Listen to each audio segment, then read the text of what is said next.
Nimemsikia profesa mmoja akisema hivi, katika nchi za Jumuiya ya Madola tume za kichunguzi haziruhusiwi kuincriminate watu, haziruhusiwi kutaja watu majina. Mimi huyo profesa namheshimu sana sana kabisa, kwa umri, kwa taaluma yake, kwa mchango wake kwenye tasnia ya sheria. Lakini naomba nimkumbushe tu, tarehe 14 mwezi Januari mwaka 2006 waliuliwa wafanyabiashara watatu kutoka Mahenge, wafanyabiashara ya madini kule Mabwepande, na dereva taxi mmoja marehemu Juma Ndugu wa Manzese pale. Kelele zilipokuwa nyingi, Rais Kikwete akatumia mamlaka yake haya ambayo Rais Samia akayatumia, akaunda commission for inquiry iliongozwa na jaji wa mahakama ya rufani marehemu Jaji Kipenka Musa, na katibu wa tume ile alikuwa jaji sasa hivi wa mahakama ya rufani anaitwa Jaji Elieza Feleshi. Tume ile ya uchunguzi ile iliyoundwa na jaji na Mheshimiwa Rais Kikwete ilikuja na majina. Kwa hiyo leo tunapoambiwa kwamba ripoti ya tume ya Jaji Chande haiwezi kutaja majina ya watu ambao wamehusika kwenye jinai, eti ni uzoefu wa nchi za Jumuiya ya Madola, huo ni uongo mchana kweupe kabisa. Kwa sababu sisi kama taifa sio mara ya kwanza kuunda tume za uchunguzi kuhusu jinai ambazo zimefanyika ndani ya nchi yetu, na tume hizo zikaja na majina ya watu wakawajibika. Tume ya Jaji Kipenka ikaja na ripoti kwamba polisi wa mkoa wa Dar es Salaam wakiongozwa na aliyekuwa kaimu kamanda wa polisi wa mkoa wa Dar es Salaam wakati ule, Abdalla Zombe, kamishna msaidizi wa polisi, walihusika kuwaua watu wasiokuwa na hatia. Na mapendekezo ya tume ni kwamba wale watakiwa wachukuliwe hatua za kisheria kwa kufikishwa mahakamani, na walifikishwa mahakamani. Leo tuna watu 500 wamekufa. Watu 500 wamekufa. Na tume inasema kwenye hotuba yake Jaji Chande inaweza idadi ikawa zaidi ya hiyo. Jaji Chande anasema hivi, idadi inaweza ikawa zaidi ya hiyo. Huoni mtu yote akitajwa hapa. Lakini mbaya zaidi, Jaji Chande anasema maiti 219 kati ya watu 518 waliokufa zilifanyiwa uchunguzi chini ya sheria ya uchunguzi wa vifo vyenye mashaka. Hiyo sheria inaitwa The Inquest Act. Ni sura ya 24 ya sheria za Tanzania. Anasema Jaji Chande kwamba tume ikamwamuru pathologist, yani daktari bingwa uchunguzi wa maiti, akachunguze zile maiti zimekufa kwa sababu gani. With all due respect, kwa heshima zote kwa tume na wajumbe wake, tume haikuwa na mamlaka kisheria kumwambia yule pathologist achunguze maiti za watu waliokufa katika mazingira kutatanisha. Kifungu cha 10 kifungu kidogo cha kwanza cha sheria ya uchunguzi wa vifo vyenye mashaka, The Inquest Act, ambayo ni sura ya 24 ya sheria za Tanzania, kinasema mwenye mamlaka ya kutoa amri miili au mwili wowote ambao unadhaniwa umetokana na kifo chenye mashaka uweze kufanyiwa uchunguzi ni Corona, na atafanya hivyo hiyo Corona kwenye mahakama inayoitwa Corona Court. Na mwenendo wa uchunguzi wa maiti hiyo unaitwa inquest proceedings. Tume ina majaji wakuu wawili wastaafu, hailijui hilo. Yani tume ikainuka ikaenda Muhimbili pale ikaambia jamani achunguzeni, na yule pathologist kwa sababu naye hajui sheria naye akaenda kuchunguza. Ndio maana unakuja kuona kwenye hotuba yake ya siku alipokuwa anakabidhi ripoti, maana yake narudia tena, hii sio ripoti.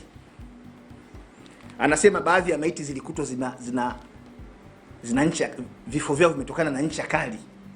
Ingekuwa ni Corona Court imekaa kuchunguza hiyo miili iliyookotwa baada ya vurugu au wakati wa vurugu, ripoti isingesema kwamba ni kitu chenye ncha kali. Mimi Peter Madereka ndio mtu wa mwisho kuanzia mwaka 2022 kusimamia kesi ya uchunguzi wa kifo chenye mashaka kwenye mahakama ya uchunguzi inaitwa Corona. Tangu wakati huo hakuna mahakama yoyote hapa Tanzania imewahi kufanya hivyo. Kwa hiyo hata hii taarifa tunayokuja kuambiwa kwamba hivi vifo 200 watu maiti 219 zilifanywa uchunguzi na mtaalamu kabisa wa miili ya watu waliokufa ni taarifa ya uongo. Kwa sababu mwenye mamlaka ya kufanya vile ni Corona. Na mamlaka, chombo chenye mamlaka ni Corona Court. Nendeni mkasome The Inquest Act. Na kifungu cha 10 kile kifungu kidogo cha kwanza kiko wazi kabisa. Tume haijatuambia hivyo kwamba ilifuata huo utaratibu, lakini licha ya kukubali kwamba hiyo miili ilifanyika kwa kutumia sheria ile, ukitaka kuitumia ile sheria ya uchunguzi wa vifo vyenye mashaka, utaratibu ni kwamba lazima ifunguliwe mahakama ya uchunguzi, na sio tume iinuke iende Muhimbili ikamwambia yule jamaa mochwali pale kwamba bana, maiti hizi hapa 10 chunguza, alafu tufanyagi hivyo. Sasa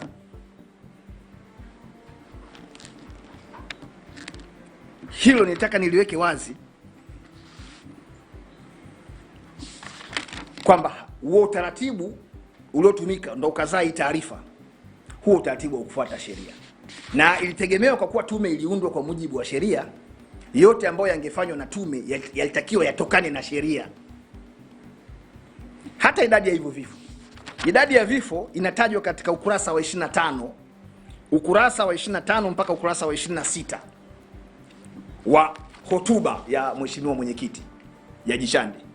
Anasema hivi, na naomba ninukuu: tathmini ya tume ni kuwa jumla ya vifo vilivyotokana na ghasia za uchaguzi mkuu ni 518, ambapo wanaume ni 490 sawa na 94.6 na wanawake ni 28 sawa na 5.4.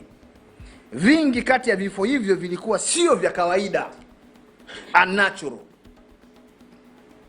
Mkoa wa Dar es Salaam ulikuwa na vifo vingi zaidi, ukiwa na vifo, na naomba watu wenye calculator hapa, watu wenye mashine ya kujumlisha wajumlishe hizi takwimu sasa.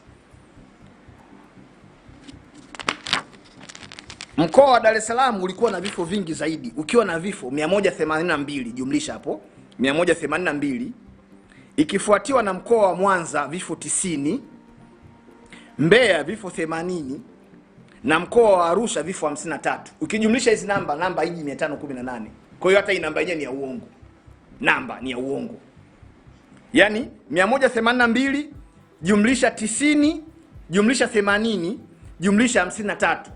Jibu haliwezi kuwa 518.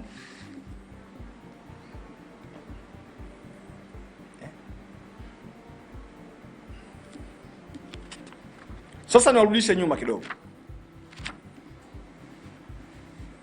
Awali niliwaambia wakati Mheshimiwa Rais Samia anaapishwa kuwa rais wa Jamhuri ya Muungano wa Tanzania kwa kipindi cha pili cha awamu ya 6, alisema nguvu iliyotumika na vyombo vya ulinzi na usalama kudhibiti jaribio la mapinduzi ilikuwa ni nguvu stahiki.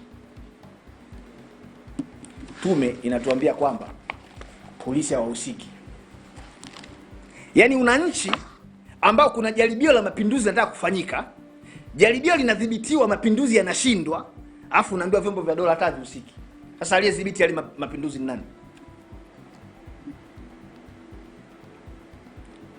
Yaani hii haitaji hata kuwa na degree, kwa sababu tume ilipokuwa inatoa hiyo hotuba ilikuwa inajua kabisa inatoa hiyo hotuba na inasikilizwa na watu wenye akili timamu, sio vichaa. Hiyo hotuba kwamba vurugu zimetokea na hatuwezi kuziacha vurugu ziendelee kwa sababu zimepangwa kufanywa hizo vurugu na wahuni kama wenyewe wanavodai, wahuni tu fulani hivi.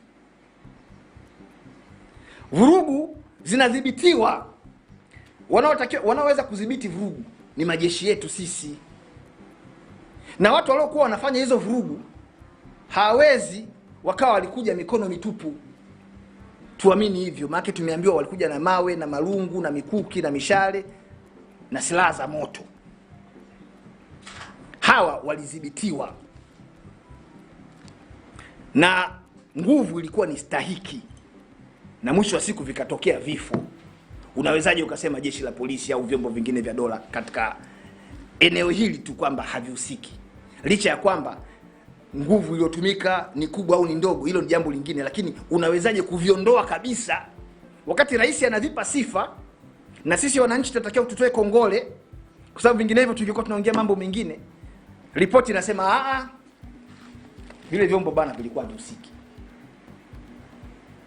Unaona? Kwa hiyo kuna wakati ukianza kufuatilia mambo yaliyotokea kuanzia tarehe 29 Oktoba 2025 mpaka leo, usipochanganyikiwa utakuwa na neema ya Mungu. Yaani ukiwa unafuatilia haya mambo, kwa sababu kila siku kuna taarifa mpya. Tuliambiwa vijana kutoka nje ya nchi, lakini Kisutu pale hakuna kijana hata mmoja raia kutoka nje. Pale Kisutu kwenye ile hati ya mashtaka ambayo tuliiona pale, hakuna kijana kutoka nje ya nchi hata huyu mmoja.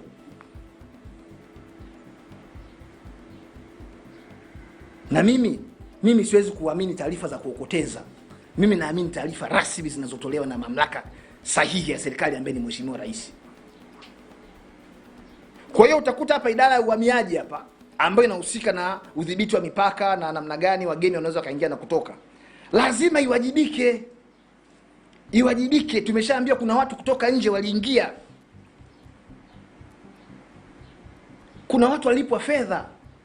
Jana nimemsikia makamu mwenyekiti wa Chama cha Mapinduzi, Mzee Wasira, mzee mkongwe kabisa ambaye anaijua hii nchi ndani na nje, juu na chini, anakuambia wale waliolipwa zile fedha sio mainjinia, kwa sababu huwezi kumlipa injinia shilingi 10,000, 50 au milioni 5 aende akaandamane. Mzee Wasira manake anakubali watu walilipwa. Watu wanazaje kulipwa? Ni situ yani watu vyombo vimekaa tu basi, walau kwa kushindwa kutimiza wajibu waandike barua tu. Unajua inawezekana watu ambao wataki kujiuzuru wataka wabebeshe lawama rais. Mtu yote muungwana anayempenda rais kwa haya yaliyotokea, unaamka asubuhi kama ulipewa heshima ya kuteuliwa kushika, wataka wabebeshe lawama. Unajua inawezekana